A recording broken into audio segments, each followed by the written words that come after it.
Folks, if you need some new camouflage, don't look any farther than ASIO gear. They have a great line of products that covers everything you could possibly need at a very reasonable price, especially if you use that code ECHO15 that they offer all of our listeners. And if you're worried about it, the stuff got a lifetime warranty, so if something goes wrong with it, they replace it, no questions asked. Go over to ASIOgear.com and check them out. If you need some new broadheads, you got to check out Razor Broadheads. They have an awesome, dependable head that is tough as nails. I've used them for the last 3 years, and the wound channel that these broadheads leave has been really impressive to me. They're super sharp, super accurate, and they offer 20% off if you use the code BTE. So go over to razorbroadheads.com and get you some new broadheads. And then Stealth Outdoors. Hey, if you're not using stealth strips, you're not trying. Get your gear silenced with stealth strips. And then the product's not that expensive anyway, but if you use code BTE10, you get another 10% off. Now, just because it's not expensive doesn't mean it's not good quality stuff. This is the best silencing material on the market, hands down. Go over to stealthoutdoors.com. Hey, and then you got to have some saddle gear that you can use with your stealth strips. The guys over at Latitude make all kinds of great products, and right now on their website, they're offering 20% off everything. Their Method 2 saddle is actually 30% off. And then if you get over there and the sale's over or something, you're listening to this later on, use your code BTE and you go ahead and get 15% off everything. Go over to latitudeoutdoors.com if you need any saddle hunting gear. And finally, a new partner for the show, Hawke Optics.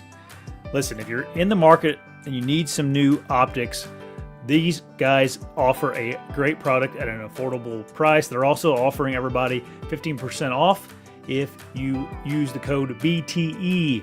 They got a line of everything you would need in all different price points, from rangefinders to binocular rangefinders to spotting scopes to all different types of rifle scopes and even some red dots. So go over to hawkeoptics.com and check them out. Use that code BTE, save you 15%. All my partners are in the description below. Go check them out. All right, let's get to the show. What's up, everybody? What's going on? We're live. Man, your little ad's running out of room. Yeah. Got a new partner this last week. Yep. I try to keep them all under 2 minutes. I feel like that's a good amount of time. But yeah, we picked up Hawke Optics. So if you guys don't know, they're like the number one optic brand in Europe. They're starting to make a presence in the US. And how I got in contact with them is Cameron from Exodus Outdoor Gear. As you guys know, they closed down. He landed over at Hawke Optics doing all their marketing. And he reached out to me. He's like, hey, maybe we could continue to work together. And that's kind of went from there. So Cameron's a real good guy, and they make a good product as well. So there's so many good products out on the market anymore. It's just like, whatever relationship you want to build, that's what you can kind of almost guarantee the product's going to be a decent quality. Yeah, I'm excited, man. Yeah, me too. Before you know it, you'll have like a car dealership and like Celsius water. Celsius, yeah. Liquid death. I mean, Celsius, I think they sponsor everybody. So you'd be like sponsored by Celsius. Yeah, I try not to drink too many. Dan's Autoplex. Go get you a nice GMC or Chevrolet or whatever at Dan's Autoplex. Yeah. Dan needs to hook up with Monster Energy. He's always drinking them things. Yeah, I bet you he could probably get a sponsorship with them since he likes them. And I don't do those energy drinks. I talked to my lieutenant the other day about him, and he was drinking so many one day that he had to go to the hospital. How many do you drink? I don't know. He said 6 or 7 that day. Yeah. Like he said, that's all he drank, and he had to go to the hospital because he passed out. He fainted from taking. Well, I would imagine. I mean, I think there's like 300 milligrams of caffeine in a drink. So like, I'm scared of them. I quit drinking.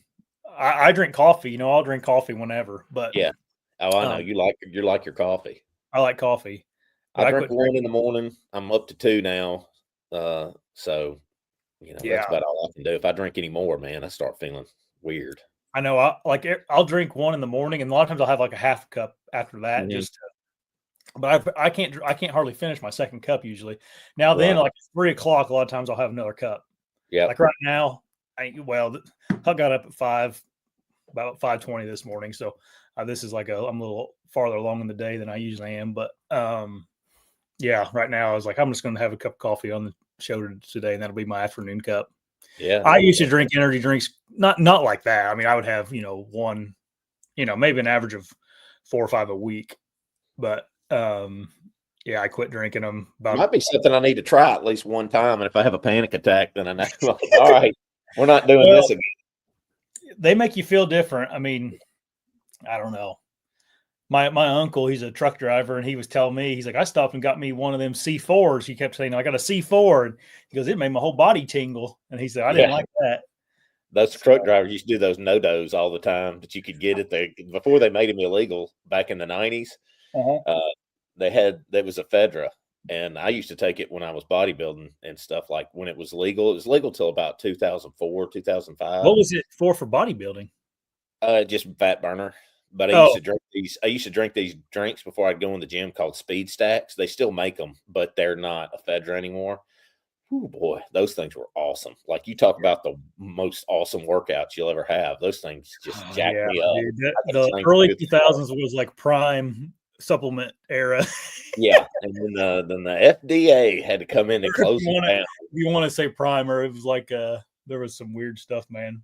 They had all that stuff and all the baseball stuff with Mark McGuire and all those basically steroids that were legal steroids they were selling, which I've tried them. They weren't any good. The supplements that were basically legal. They were.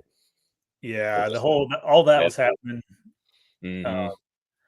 And then the supplement market, that after that happened, the supplement market kind of got, I don't know. I remember like Jack 3D, that got taken down.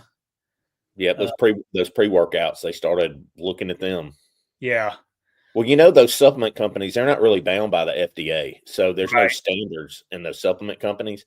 So they can say whatever they can really say, like, all right, this protein powder's got 30 grams of protein. Well, it might have 10 and the rest of it's fillers. Like they don't have any kind of regulations. Yeah, if you look online at like lawsuits against those companies, there's like ongoing ones constantly. Yeah. Because the only ones I'd ever take, creatine has been proven through science. University of Memphis did studies on it. It's been around forever, and it's a legit supplement. And the only other one other than that would be a good reputable protein powder from a company. All the pre-workout stuff, I mean, I think it's probably works, but it's if you need it, and like you can get dependent on that stuff though. I used to be that way where I would like have to take my pre-workout to go work out, and I didn't like that. Like I want to just go, like, if I want to go work out after this, just go and not have to think about taking a pre-workout. It's probably not good, Yeah. I took that Jack 3D when it first came out, and it was good stuff. But once I got, like, I don't know, once they changed the formula, I stopped taking it. And then now I don't want to have a heart attack. I got too much gray in my beard to take that stuff now. Creatine's good for a lot of things too, like cognitive health, Alzheimer's, they say can help with. It's like good for women. Brandy did research on it for women going through menopause and after menopause. It's really good for women too. Mm-hmm. Like it helps with, like what you're saying, the cognitive help, and it can help with hormonal issues and stuff like that. So it's got a lot of benefit to it. Creatine's good stuff. I take 5 grams every day of it. Mm-hmm. Yeah, that's what I took. I need to get back to taking it because that's really the only supplement I take, though. I mean, yeah, I don't really take anything else anymore. Yeah, I don't take anything. Yeah. Allergy medicine. Allergy medicine and Reese's cups. That's what I take at night for my supplements. I'll be taking what's the old stuff, people like Geritol and what's all the stuff like when you get really old and you start taking prune juice, start drinking prune juice and that kind of thing. Those drink pures and proteins or whatever it is. I don't know. Alpha Line. Zeke said a good one's Alpha Line pre-workout. Has no caffeine in it. I've heard of that. I heard it's good. It's been around a long time too. Yeah. It's pushed by a lot of big names too. Oh yeah. Anyway, ready to get in miracles. Matthew and all the miracles Jesus did in the next couple of chapters here. Yeah, miracle like getting me off the couch and going to the gym again. Be a miracle at this point. And I'm doing this this visual. Last week, I must have been a miracle because I never got sick. But man, we were going through it last week with that flu going around. Holy cow! Mm-hmm. Maddie had it. Hayes had it real bad. Which when your baby's sick, like it's kind of miserable for everybody. But yeah, and then Huck had it before that, and then my mom and dad got it, and I never did get it. But man, we could have used Jesus to come over here and touch his cloth a little bit, heal some folks. Yeah, Brandy and I, we got COVID a month ago, and this is the first weekend that I have not had a lot of congestion or kind of like pressure in my head all weekend. And Brandy, she she had a cough up until Friday, and a friend of hers had some of that cough, that good cough medicine, that Tussinex, and she just took one little drink of it because she was coughing that afternoon pretty bad. She's like, "Well, I've got some Tussinex, just take a drink." She drank that, and man, she's been good since she took that. Yeah. So I guess that just knocked out what was left. My mom's still coughing from her.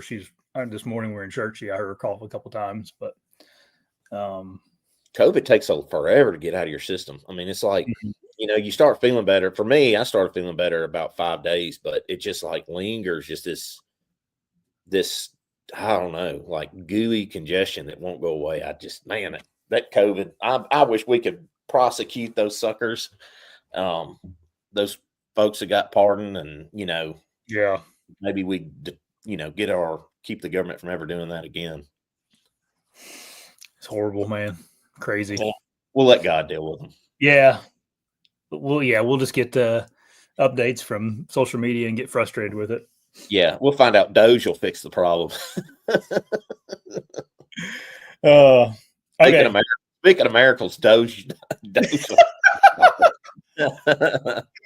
Oh man. Yeah. Dude. Elon's a crazy man, isn't he? I love him. Thank the Lord for Elon. For real. Or the aliens. Whatever he is. Thank God for him. Sure. All right. Jesus cleanses the leper. That's how chapter 8 starts off. And I guess before we start any of this, these are all just a bunch of miracles, and they're all like one paragraph. There's like a dozen miracles in these 2 chapters. They're all one paragraph long. None of them are very, very detailed, really. I mean, not really. There's just a few sentences in each one of them. But you'll notice in each miracle, Jesus says multiple times throughout 8 and 9 that because of your faith, you are healed. A lot of people come up to him and in these chapters or in these healings, miracles, whatever you want to say, call them, and they'll just touch him or something, and Jesus automatically knows their heart, knows that they truly believe that if they could just touch him, they would be healed from blindness or their whatever these issues these people all had. And that's one of the big things that I took out of these 2 chapters was like, your faith is so important. You got anything to say about that? Yeah, no, it for sure is. I mean, if you don't believe, you're not going to receive any of the gifts that God gives you anyway, because you're kind of living separate from him. So, and I wonder how many of these, are just parables. I guess, I mean, he really did heal these people. So, but a lot of it's like in examples too. Like it seems like there's in some of the stuff, there's like a hidden message. Yeah, for sure. Out of it and like, okay, this isn't just, hey, he healed this guy. And it's like you saying he healed the guy because of his faith. And, and then a lot of the lessons, like he doesn't want anything from it either. Like he's just healing them to heal them, and to do what he was brought here to do. I mean, I think God's using Jesus in a way to kind of, in this way to give us something tangible that we can somewhat grasp. See a guy that's got leprosy, and then all of a sudden Jesus says you're healed, and he just stretches out his hand and touches him. Well, there's a pretty good example that Jesus is who he says he is. Besides before the resurrection, that shows this guy can work. Because I've never met anybody that can just touch somebody and heal them. Not in my lifetime. So, and I don't think there's been anybody else in recorded history that can just touch somebody and heal them. So, yeah, I think that's got a lot to do with it. It's kind of proving in some ways, but people still have to have faith in it, Yep. The leper, he comes to Jesus and knelt before him. He says, Lord, if you will, you can make me clean. And Jesus stretched out his hand and touched him, saying, I will be clean. And immediately his leprosy was cleansed. So that happened to the leopard. And then Jesus tells him, see that you say nothing to anyone. And that comes up a few times throughout this couple chapters. But then Jesus says, go show yourself to the priest and offer the gifts that Moses commanded for the proof to them. So then he's talking about a prophecy there, right, Patrick? Right. Something from the Old Testament. And that's all stuff eventually we'll kind of get to, I guess. Like, these Bible studies will go on forever. I mean, well, maybe when we get into other chapters like John, or other books like John or Mark or Luke, we can do some biblical. There are, like, if you in your study Bible, it'll actually tell you where the prophecy is in the Bible to go back to. And we can do some homework in that. That'd be a good idea. Yeah, I got a couple study Bibles that I could use, and we could just reference them for everybody. What's something else I was going to say about that? But why do you think Jesus constantly was telling these folks to not tell anybody what they've done, what had happened? Why? Yeah. One, because I believe that he didn't want. I don't think he wanted the Sadducees, Pharisees, and the Romans looking for him at that time.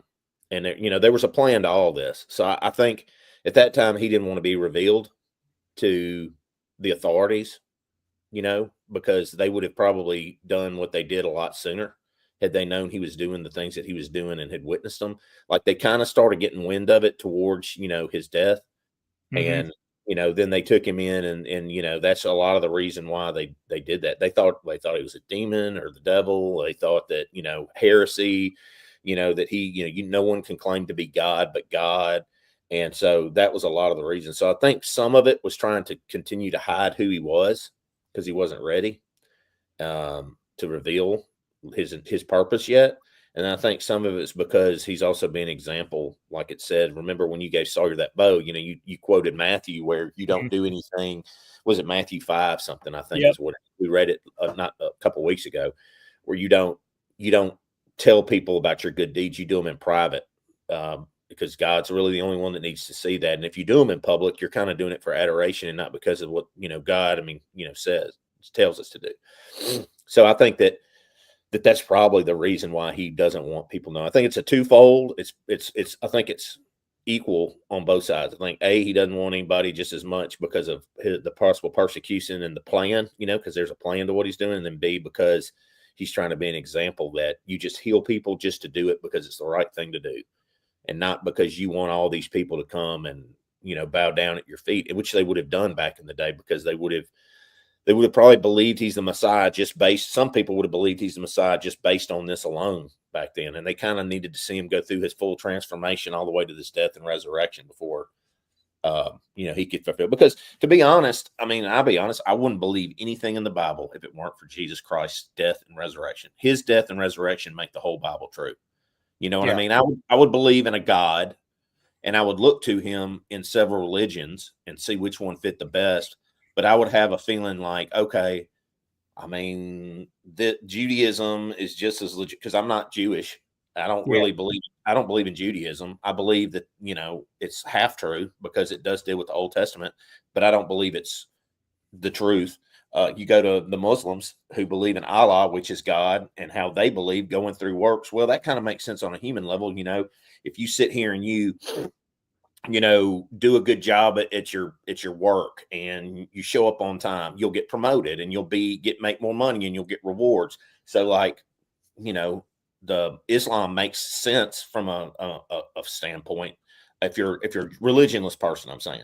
And then, Buddhism, and coming back, your karma and all that stuff, like a lot of those things make sense.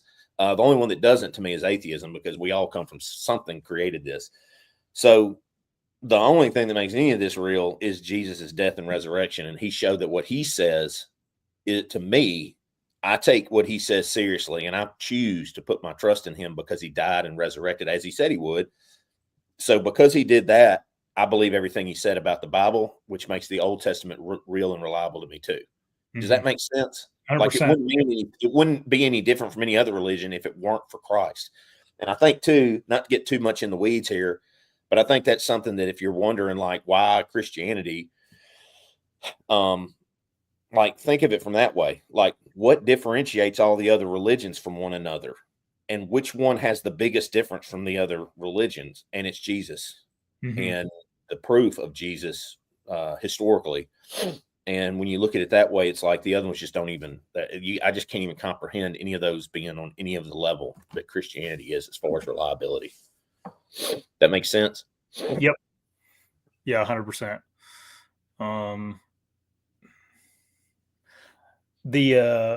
The next section is the faith of the Satyrian. Mm-hmm. And this probably won't. This won't be a real long episode tonight or today, but it's kind of the same thing. There was a paralyzed man that was suffering that needed healing, and again, it was just by faith that Jesus healed this man as well. I'm trying to remember if I didn't have any notes on this section. If there was anything else in here that was real important. I think it just shows too that Jesus was healing Gentiles too, because the centurion's obviously a Roman centurion, right. So he's not a Jew. He's a Gentile, and he's not supposed to believe in the Messiah because they don't have that faith at all. You know what I'm saying? Like they don't believe in the Jews are the only ones that believe in a Messiah. Judaism is the only religion at this point that ever believed in Messiah. And then Christianity, of course, after we got the Messiah, Christianity formed, and then we believe that there is a Messiah and that he'll return for a second time. Well, Jews are the only ones that believe in this anyway. So this centurion, I don't know what their faith was, to be honest with you, back then, whether it was like pagan or whatever, but he had no, he probably heard the Jewish traditions of a Messiah, but he wasn't a believer, probably didn't do his research on it, I would assume. And yet he saw Jesus as someone that he could turn to in his time of need for his friend and go, hey, I need your help. And I believe that you're the only one that can help him. And so when Jesus did this, that just spread more of who Jesus was and, kind of shared the kingdom with the Gentiles who didn't know anything about it. And probably is the earliest, maybe some of the earliest beginnings of Christianity, through Gentile race instead of the Jewish race. Yeah. I mean, so he did this a few times. I think he healed people that were not Jewish a few times. Most of them were Jews, because he was sent for the Jews, he was sent for the world, but he was sent into, he was a Jew, and he was sent into the Jews who were, a lower class of people at the time. And, he was the lowest of the low. He was living as the lowest of the low. He wasn't the lowest low, but he was living as the lowest of the low as far as on the hierarchy of humanity or society at the time. So he was the example, Yeah. But I think that's what that has to do with. Yeah. I think that's why he did that, to help build faith with people that weren't Jewish. And Jesus even says in here that he was impressed with this man's faith, and even people in Israel didn't have faith such as his. Mm-hmm. So, one second. What's up, buddy? We're on the show.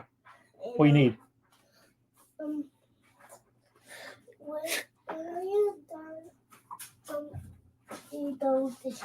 Yeah, in about half an hour or so. Go over there. Mommy will be out in a minute. Go ahead. Love you. Edit. That's all right. Edit. Let me pop in and say something real quick. Yeah. Yeah. All right. Yeah, that's a good point. I never really think about it like that. About like maybe another message inside of here was that Jesus doesn't discriminate against who can follow him or believe in him. Yeah, which I think the Jews thought Jesus was only for them. Yeah. At the time, and I mean, even now, because in my opinion, because they don't recognize Christ as their Savior, they're a very arrogant race in a lot of ways at the time, and still are, because they're not humble enough to accept the gift that they've been given. They just choose not to believe it. So this man was humble, and he's not even a Jew, to recognize that God sent his son, to basically save us all. He Mhm. doesn't know he's there to save, but just to come and do what he just saw his greatness already, you know, and he's a Gentile. Right. Okay. Next session is just Jesus heals Minnie. He heals Peter's mother-in-law from a fever by touching her hand, and the fever left her. That's a real short little passage Yeah. there. And then the next little section is short, but it's kind of important. It says it's the cost of following Jesus. And this is verse 18 here. I'll just read these. It's just a couple verses. It says, now when Jesus saw a crowd around him, he gave orders to go over to the other side. And the scribe came up and said to him, Teacher, I will follow you wherever you go. And Jesus said to him, foxes have holes and birds of the air have nests, but the Son of Man has nowhere to lay his head. Another of the disciples said to him, Lord, let me first go and bury my father. And Jesus said to him, follow me and leave the dead to bury their own dead. That's a pretty powerful little section right there. Just about, what we truly should probably be doing following Christ, and like how we in society now probably fall pretty short of that most of the time, Oh yeah, most definitely. Another Um, thing too up here, but when you on the one you said Jesus heals me, it says this was to fulfill what was spoken by the prophet Isaiah. He took yeah, our illness and bore our disease. So I mean that could be illnesses and sin as yeah, well. right. So that's kind of another uh prophetic statement by Isaiah that could have more meaning into the resurrection. And then what he's saying, what you were saying about the cost of following Jesus is you just can't hide who you are. You're not supposed you're if you follow Jesus, you follow him 100%. You know what I mean? And you go Yeah, out and you try to be the example and stuff like that.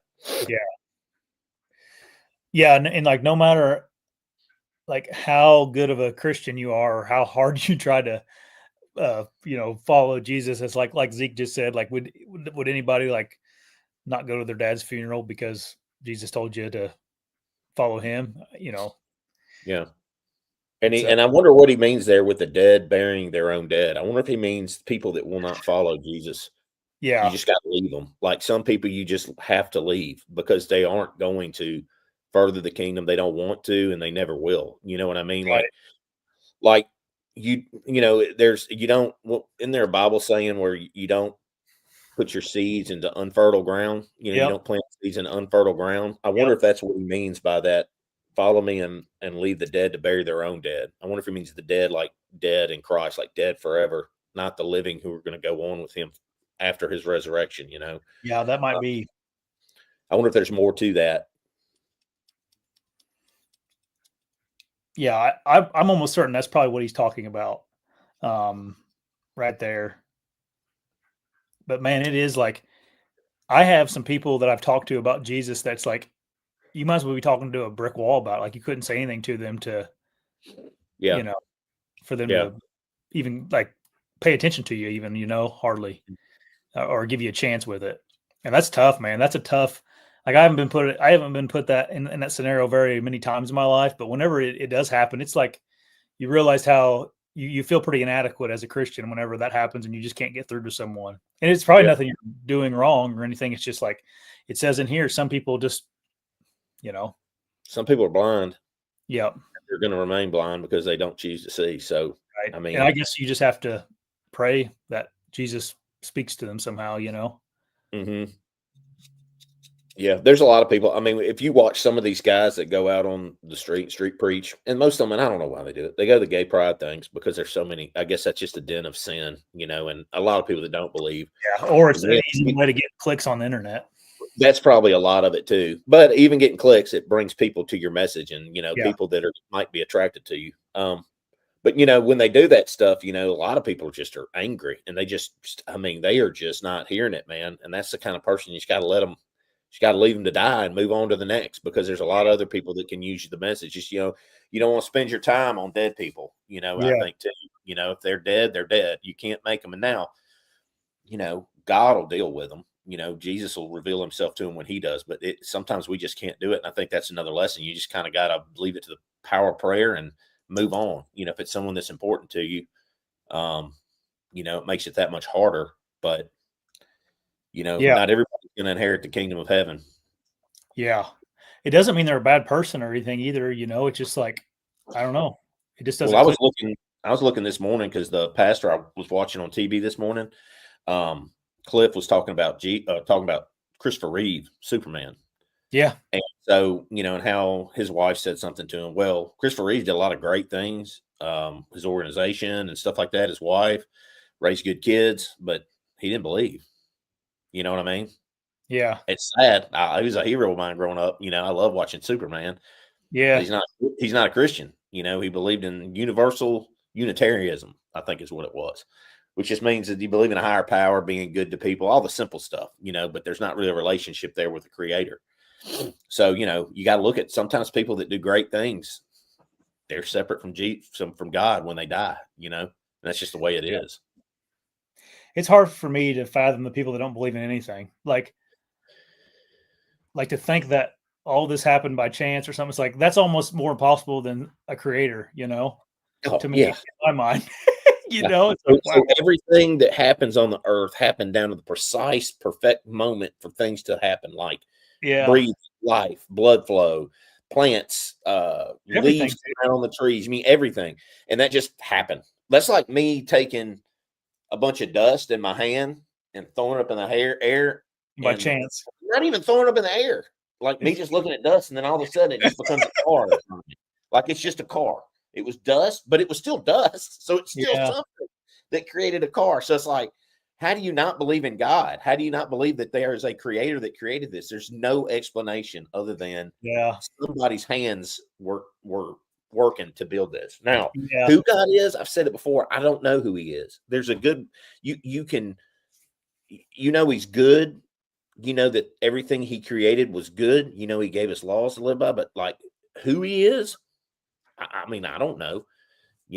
He could be a little green man, for all I know, and that's who created everything. I don't know. I don't know who he is. I know that the Bible says he created us in his image, so I would think that he looks something like us. You know what I mean? But we don't know who he is, but he kind of gives you a little bit of an insight into like what he is, Yeah, dude, it's trippy to like, if you like close your eyes and just start like asking yourself questions like, all right, who made the earth? And it's like, okay, or who made, okay, now who made the universe? Like, it's like never stops. It's like someone had to, you know what I mean? It's like, okay, if something happened where, let's say something did happen and the earth was created by this boom or something. It's like, well, who created that? Like, it's like a never ending thought of, okay, where did that come from? Where did that come from? It's nice to have some kind of a idea that, a belief that, hey, we come from this. And I always think like, what are we like in a glass globe?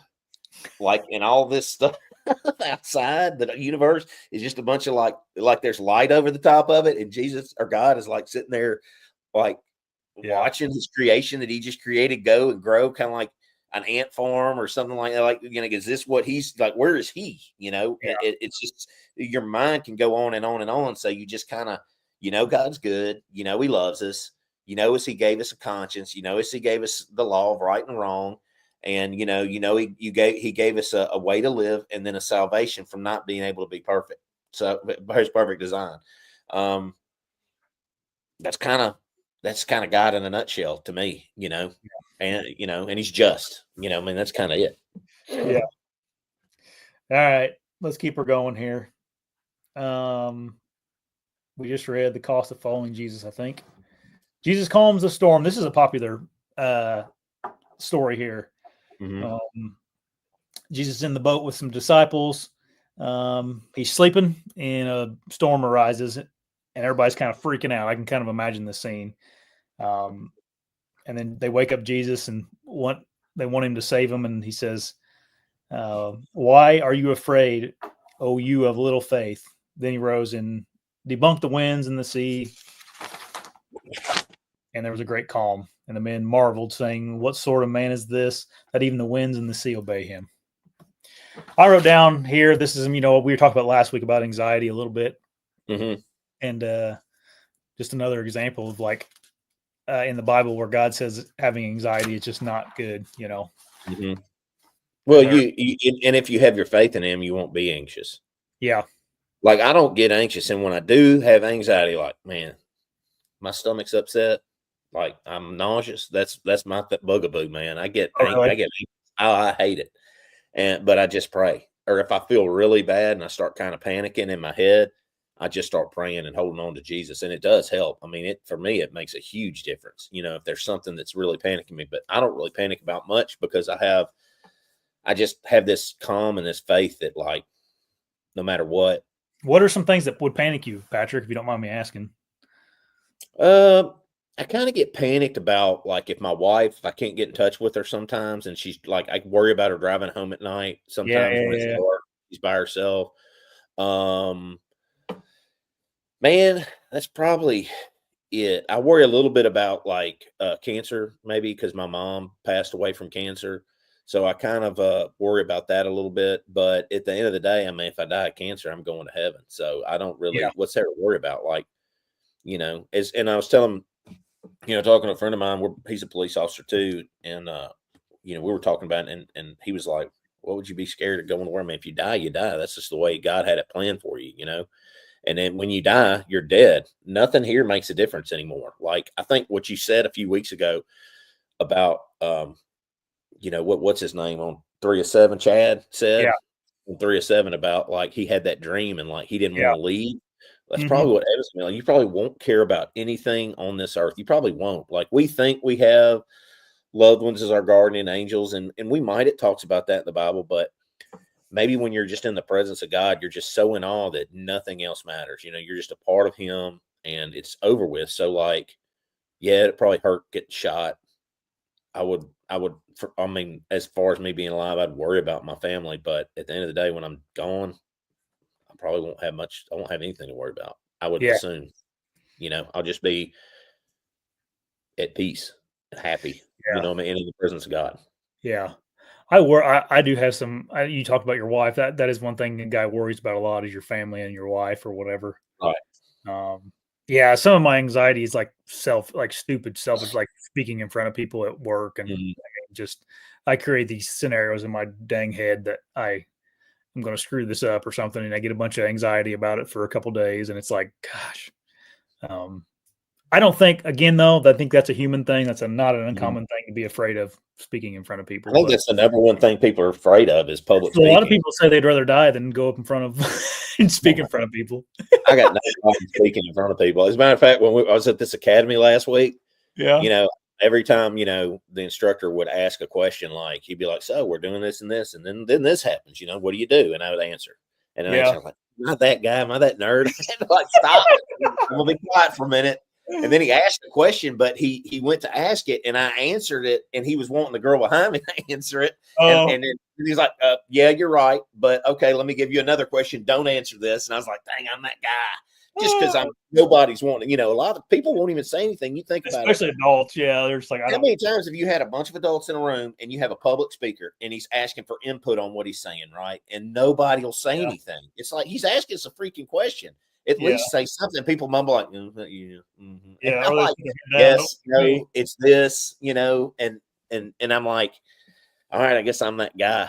I said that on there, and I was like, man, I guess I'm that guy. So, but I don't have any fear of public speaking at all. I mean, that's awesome.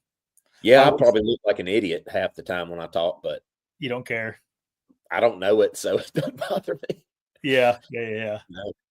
No. Plus, just have faith that maybe God's going to give you the right words to say. So, I've really never had a bad. I mean, I've done it a bunch. Never had a bad experience with it. Really, I usually enjoy it after it's over. Always like, that ain't too bad. But then, as soon as it comes up again, it's like, oh crap. You're pretty good at it. I mean, you do this, and there's nobody sitting in front of you, but you have an audience, and people are going to see you forever. Whatever you say on here is forever on the internet. And that's a lot more, I mean, that can be a lot more damning or make you look kind of goofy. If you think about it. I guess I don't worry about it on this platform. But think about it. This is forever. Millions of people can see it. If you're in front of 100 people giving a speech, well, when it's over, they might talk about it, but nobody cares anymore. So it should be right. What we're doing right here. You know what I mean? Yeah. And everybody can see this. They can rewind it. Say, did you see where Josh's face looked when he said that? Look at that goofball. Yeah. You know? Yeah. So, I don't know. Yeah. And I think mostly at work, like when we give a speech, we oftentimes have to, you're just really out of your element, for me at least, because like they make you wear a suit and tie and, you just don't feel like yourself and Yeah. all that. That's probably a little bit of You it. can't have a hat on and you're before the Echo hoodie. Right. I don't have a hoodie on. But hey, just do like John Fetterman, man. Just don't just wear wear sweatpants. Carhartt hoodie and a pair of basketball shorts to Congress. He don't care. I know, that's crazy, man. Yeah. Funny. Okay, that kind of wraps up. No, we got one more here. 2 men with demons. I think this is when he does pigs, doesn't he? It is. Yeah, he sends in. So he has two men that are possessed with demons, and he essentially sends the demons to these pigs that were next to the water, and then when Jesus sent them over there, they ran down to the sea and drowned in the water. The pigs did. Mm-hmm. And then something interesting here at the end of this, I thought was interesting. 34. After this happened with the demons, 2 men possessed with demons, it says, "And behold, all the city came out to meet Jesus, and when they saw him, they begged him to leave the region." And I was like, man, what the heck? I wonder why that was. And I kind of started looking into it a little bit. I'm like, why would they want him to leave? And essentially they were just afraid of him. Like they would rather lose Jesus and what he was doing than, have to deal with their sins and everything that they're committing, from what I read, because I thought that was an interesting way to end this little passage. Right. Wonder what city he was in. No, there is Gadarenes, the county of Gadarenes. Yeah, that's what. I wonder if that was like a bad city. I don't know.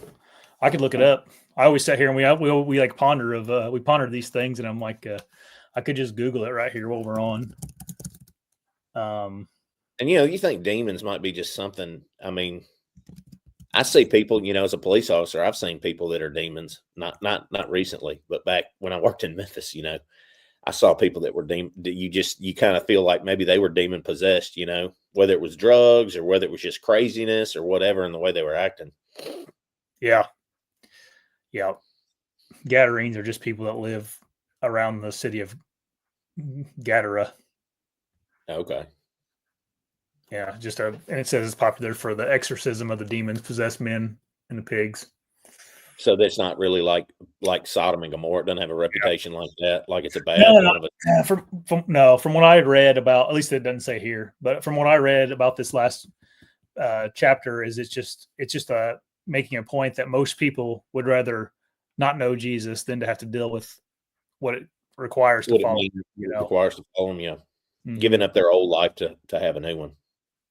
Exactly. Which I thought that was interesting.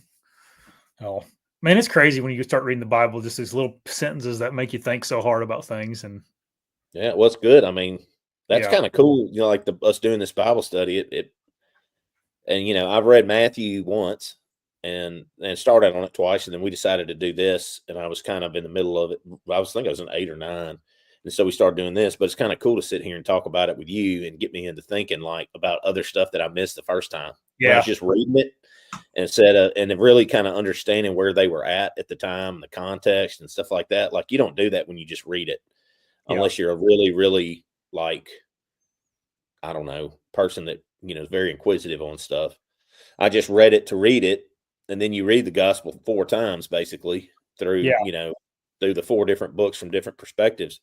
But each one has a different thing in it you pick up, and like, I don't know, it's kind of cool sitting here reading it with you and kind of us both kind of spitballing. Like, what does that mean? I wonder. Yeah. It helps you. It is. All right. Then we go into chapter 9, unless you got anything else to add to that, Patrick. No, that's pretty much it. 9 is a lot like 8. Lots of healing. So it starts off with Jesus healing the paralytic. And let's see here. Is there anything in that's kind of stands out? The only thing that I saw, I mean, it's kind of the same story, Jesus heals this man, and then I'm trying to figure out who said this. This man. Then he says, "This man is blaspheming," but Jesus, knowing their thoughts, said, "Oh, I know what it was. People were thinking that that Jesus was like this demon or something doing these miracles, and then Jesus knew their thoughts or what was in their heart. He said, why do you think evil in your hearts? For which is easier to say, your sins are forgiven, or to say, rise and walk? But that you may know that the Son of Man has authority on earth to forgive sins. And then the paralytic rose up and took his bed and went home. So, yeah, I don't know. Maybe the crowd saw it, they were afraid. It says that the crowd was afraid. Yeah. And they glorified God who had given such authority to men. I don't know if they mean to Jesus as men who had given such authority. It says they were afraid. Maybe that's saying that they were afraid, but they still glorified God and believed that he had given authority to Jesus. I don't really know. I don't really understand that. Whether men means just the people that are over, the Sadducees and Pharisees, or if they're religious leaders at the time. But I don't know. When the crowd saw it, they were afraid. Okay, I get that. Yeah, for sure. If I saw somebody just heal somebody, I'd probably be a little afraid too. Because okay, what is this? I've never seen that before. Then they glorified God. So they're saying, I guess, praise God. And it's saying who had given such authority to men. Maybe they're just talking about Jesus there. Like, maybe so. That's what I kind of get out of it. I think so. Yeah. I don't know if that's a negative, that sentence there. I don't think it's a negative thing at all. I think it's just they dropped down and glorified God who had been showing them these miracles through Jesus. Maybe we're wrong too. I don't know, but that's what that's how it kind of reads to me. Yeah, I don't know. I need to ask a preacher on that one. Yeah. I don't think Pastor Bill's on today, but yeah. Okay, then there is the next one is the calling of Matthew, who we're reading his text here anyway, but Matthew was a tax collector. Jesus found him in the tax booth, they said. Said, follow me, and then Matthew followed him. And then there goes on, and there the Pharisees saw this and said to the disciples, why does your teacher eat with tax collectors and sinners? Which is something that comes up a lot in the gospel, is like people questioning Jesus on why is he hanging out with these sinners? Right. Because they hated tax collectors back then. Yeah, exactly. Tax collectors were kind of low lives, like kind of like politicians. They still are. Yeah. And then Jesus says, those who are well have no need for a physician, but those who are sick go and learn what this means. I desire mercy and not sacrifice, for I came not to call the righteous, but the sinners. Mm-hmm. Yeah, so because they need it. Sinners are sick. We're all sick. Right. If you think you're righteous, you're not. And, exactly. He's trying to get the worst of us, show an example of even God loves the worst of humanity in ours, Yep. So that's about all that goes on there in that section. Fasting gets brought up again, which we saw that earlier in Matthew, about the section. I think it was in the Beatitude section about fasting, wasn't it? Was that somewhere in those chapters? But they asked Jesus, why aren't your disciples fasting? And Jesus essentially said, because they're with me. I think he uses the example of the bride. They're with the bridegroom, which I've been thinking about fasting a lot. Some of my buddies have been like going on and off fasting for like 3-day fast. Yeah. And I've never been able to do it more than a day. I fasted, like, that's what part of the reason I did carnivore, because I started fasting sugar because I have such a problem with it. Yeah. I've never fasted like not eating. Yeah. Most I've ever done is 2, and it wasn't a fast. It was just I wasn't hungry. And I still think I ate like like a piece of something. Like I've never truly fasted. It's probably pretty hard to do. Just 3 days. Yeah. You know, think about it. Jesus did it for 40 days. Yeah. You can do that. There's people that have done that. Mm-hmm. I need to do it for about a year. Just not eat for about a year. Me too, dude. Me too. I've been taking that creatine and lifting, and I'm gaining weight. I mean, I'm getting a lot stronger, but it's not bad weight though, man. No, but man, I just don't feel as good whenever I'm above 200 pounds. I don't feel as good. Yeah, I don't feel good. I'm especially wearing that vest and the gun belt and stuff. It's really uncomfortable right now. Oh yeah. It just Well, it packs up into everything, So I'm definitely, once I get out of this school, my butt's starting back to working out again and trying to lose some weight. Same. Yeah. I just need to get on a better diet plan. I need to plan out diets and all that. In the wintertime, it's easy to let yourself like eat whatever because it's like not as much to do. And after deer season, it's depressing too. It's all dark outside. Yeah, it gets dark at 6 o'clock. You don't go outside very much. You're inside all the time, and I mean, it's horrible. I have felt as good. Like I used to. There's a period of time because I was very, very strong in my 20s, like abnormally strong for my weight, and then I quit lifting, and like that is one thing in my life I regret is quitting working out. Like it is so hard once you stop to get back in that rhythm. And I'm getting that way right now where I'm back in this rhythm. And then all of a sudden I'm like, doing these lifts thinking like, all right, cause I've been doing it. And I'm like, okay, I'm getting back up to where I used to be as far, not quite where I was, mostly because I weigh like 20 more pounds than I used to when I was lifting the same amount of weight, but it's like, at least it's there. Now I just need to cut a little bit, you know? Yeah, I need to get my butt back in there. I wish I'd just stayed with it. Oh, I know, man. Life comes in, and deer it's funny, like, in September. You live for like 10 years straight, religiously, or whatever on a good base. And then you quit for like 4 years, and it's like, it's hard to get. It comes starting back's the hardest thing. Yeah, but you gain it pretty fast if you get back to a normal routine. It seems like, at least that's what I found. It's a lot easier to gain your strength back versus the first time you gained it. Oh yeah, for sure. But all right, anyway, sorry, we keep getting off on these little tangents. All right. I don't know. The fasting thing, I took this as like, it's a good way to get closer to Jesus. Mm-hmm. And his disciples aren't fasting right now because they are with him right now. Right. Right. And then it goes on to a girl restored to life and a woman is healed. That's when the girl just touched his garment. Right. There was a girl what was wrong with her? I'm trying to read it real quick. I can't remember now. Oh, discharge of blood for 12 years. That's it. Yeah. Yeah. So she probably something, female problems, it sounds like to me. Yep. And then, so she touched Jesus. She was healed. And then she was, I don't know, she went to sleep. And a lot of the people were accusing or saying that she was dead. And then Jesus says, "Go away, for the girl is not dead, but sleeping." And they laughed at him. But when the crowd had been put outside, he went in and took her by the hand, and the girl arose. And the report of this went through all the districts. Yeah, so everybody found out about this one. Yep. And and they were laughing at Jesus for acting like she was sleeping, and they thought she was dead. So again, though, I have a little note here. This is about faith. This is every one of these have been about how just people believe in Jesus. Yep. And it could be anything too in your life. Like if you believe in him, like I can tell you this, man, like God has provided me with a lot of opportunities since I've become a believer.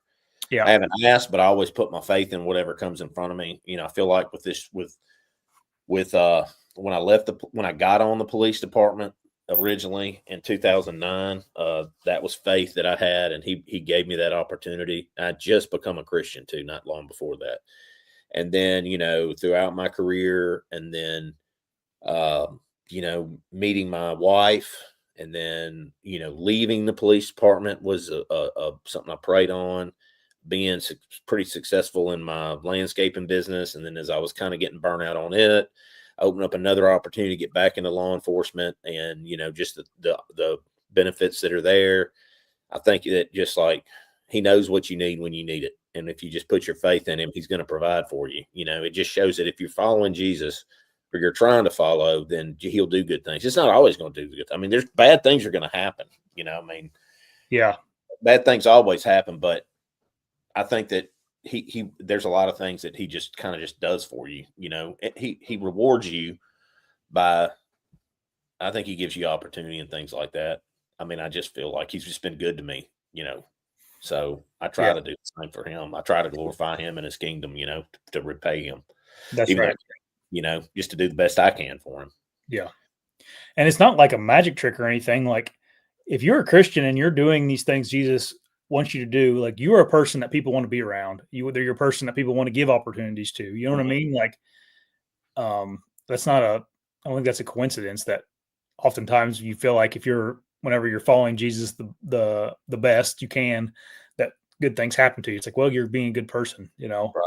And in your heart, you're not following him so that good things happen to you. You're just Yeah. following. No. I Yeah. think when opportunities do come up that are good for your life or your family, you have to say, thank you, God, for what you gave me, because it all comes from him. So, like, you have to thank him, and you have to be cognizant that you didn't do it yourself. Like, God did this for you, and you have a choice whether you take his gift or whatever, if it's good for you. But you kind of got to look at it. To me, I feel like that's God talking to you. Like, if you're in a moment where you're not sure in your life, like, do I want to, like me, man, I'm so burnt out on landscaping. I mean, and I have been. And I sit there and I think about, man, can I do it again? And am I going to do it to the level that I've always done it and make my customers happy with the product that I give them, right? And I'm just like, man, my heart's not in it. And then this comes up open, right? To me, that's God telling you where you need to be, Yeah. And then the sense of happiness that I've had too, going back into it, because I like serving people. And, I had a lot of pride in originally, until with Memphis, it's hard to have pride in it as time went on, being a law enforcement officer. But, going through that academy for the few days I was there last week, I'll have to go back in a few weeks and finish my test. But, being around those other officers and just the sense of pride that a lot of people have that have committed their life to law enforcement, it kind of showed me, like, and another thing too, like that guy that overdosed, me getting to kind of talk to him about Christ too. It gives me more of an opportunity to touch, to talk to people that are about Jesus when they're in low moments of their life, and maybe lead them to the faith too. I don't have that much in landscaping. I mean, I do. Yeah. But I see the same customers over and over and over. They're either faithful or they're not. And I've talked to them about their faith, and we talk, about their faith when I see them. But I don't have that way. Like, policing gives you direct contact with people. And a lot of the times when you see them, they're at the lowest point of their life at that point. So you get a direct way to just inject a little bit of Christianity in front of them and say, hey, here you go. And I think that's kind of why maybe God opened this opportunity for me again, besides the monetary or the benefits or whatever, because there's not a lot of money in law enforcement, but there is a lot of work for the Lord I can do, It's a good way of looking at it, dude. You're right, though. People that are paying to get their grass mowed, they usually got their crap together a little bit. Oh, or they don't, or they got their faith, and you can't really, Yeah, I know. We all, a lot of, I came to Christ when I was on my knees. Yeah. I didn't, you have a different story, right? Because you've been a Christian your whole life, and you were brought up in, there's no other way. God. I mean, I'm truly blessed in that manner, It's right. Like, and I came to Christ on my knees as a sinner who had nothing and who had no hope or relationship with Christ. I came to him on my knees. So, like, these people as a law enforcement officer that you get to see and you get put in front of you, a lot of the times they're on their knees, and it's a good opportunity for someone who's a Christian to just at least kind of show them. And I think that I take a lot of pride in that. I feel a lot of satisfaction out of that more than anything in my life. I love talking about Jesus and deer hunting are the two things I love talking about, Uh-huh. All right. Jesus heals two blind men. He touches their eyes and they can see again. And then in here it says he sternly warns them, see that no one knows about this. Yeah. But they went away and spread the fame through the district. Yeah. Again, this is like a setting up for the crucifixion. a little bit. I think maybe his father told him, like, don't, don't make sure these people don't tell. He's trying to hide. He knows he's got to hide because he knows what's going to happen to him eventually. Yeah. What he's doing is blasphemy to the Jews, and he knows what he's doing will be seen by man as blasphemy. So he's got to hide. He can't just come out with it. He knows when he's got to come out with it, and he knows how it's got to be done. There's a whole plan. The humiliation, the beating, the murder, and the resurrection has to be done the way it's done, or else it wouldn't have the impact it's had over the last 2,000 years. Yep. Then it goes on. Jesus heals a man unable to speak. And then we hear here, and like this is probably a little bit of what you were just saying, Patrick. He says, but the Pharisees said he cast out demons by the prince of demons. Yeah. So they're accusing him of being evil. Yeah.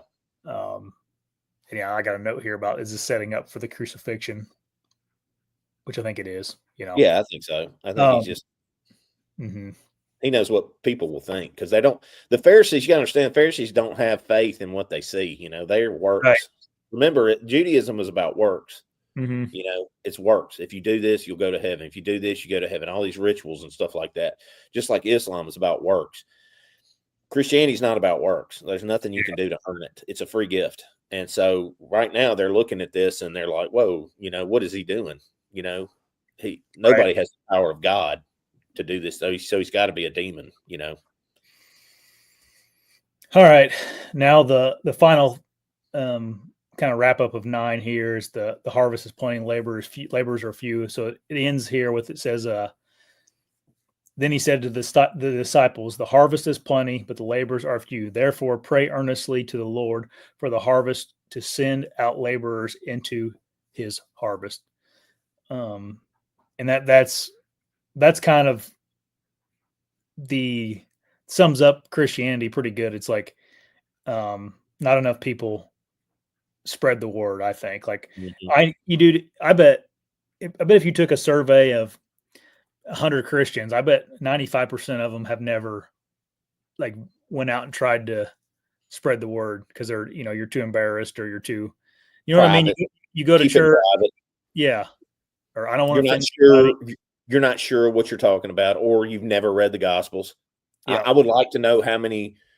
I would like to see a survey on how many Christians have actually read the Gospel. I bet you it's not many. No. I would think most people just go, yeah, I'm a Christian. I go to church. I think there's a lot of them that read their Bible, but I don't think there's as many. I would say it would be shockingly low. I don't think it'll be under 50%, but I don't think it'll be much above 50% of Christians, American Christians. I'm not going to say all Christians, because I think Christians in other countries are probably a little bit more devout in their religion, like Africa or Asia, where it's really expanding. But I think, Western Christianity, I think there's a lot of people who claim they're Christian that just don't, have never read the Bible, I think there's a lot. So, you can't, and if you don't know what the gospel says, how can you preach the gospel to people when you encounter them? You really can't. Right. I don't think you can. What are you going to say? You're going to say the same things that most people think. Man, all you got to do is accept God into your heart, and but why? Yeah. Well, what's your proof? Where's your evidence that he was real? What do you think of this or that? And I think if you can't answer those questions, it makes you look like you don't know what you're talking about.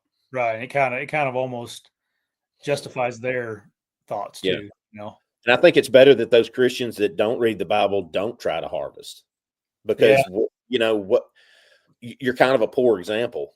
I'm not going to say you're a hypocrite, but you're kind of a poor example of being what a Christian is. I mean, I'm not saying I'm a perfect example, but I can tell somebody enough about Jesus, what he's done for me, and the historical truth about Jesus to at least give someone some context or something, to grab onto. Just saying, man, all you got to do is come to this guy named Jesus or Santa Claus or the Tooth Fairy or whatever, basically what I think a lot of people in Western Christianity think, like, hey, all you got to do is just come to this guy Jesus and tell him that you're accepting him into his heart and that you love him and you trust him and you're going to go to heaven. I don't that to me, that's not enough evidence for me to put my faith in something. Like, I want to know, well, what did he do? Why did he do it?